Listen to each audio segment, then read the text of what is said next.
How to fix disabled Facebook account. Hey guys, welcome to the channel. So in this video I'm going to be showing you how you can fix disabled Facebook account. So let's get started. First of all, go to any web browser that of your choice. After you do that, search for disabled Facebook account.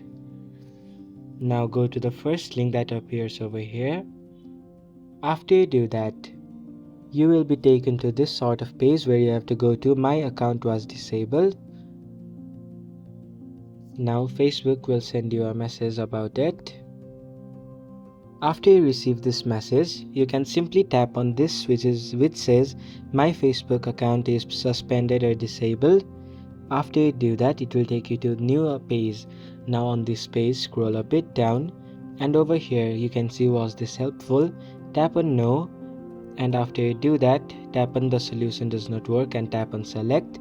Now over here you can tell the Facebook something where you can say your problem about your disabled Facebook account, and then at the end you can enter your Facebook email, your phone, your username and your contact email where the Facebook can contact you. So this is how you can fix your disabled Facebook account. Thanks for watching the video till the end.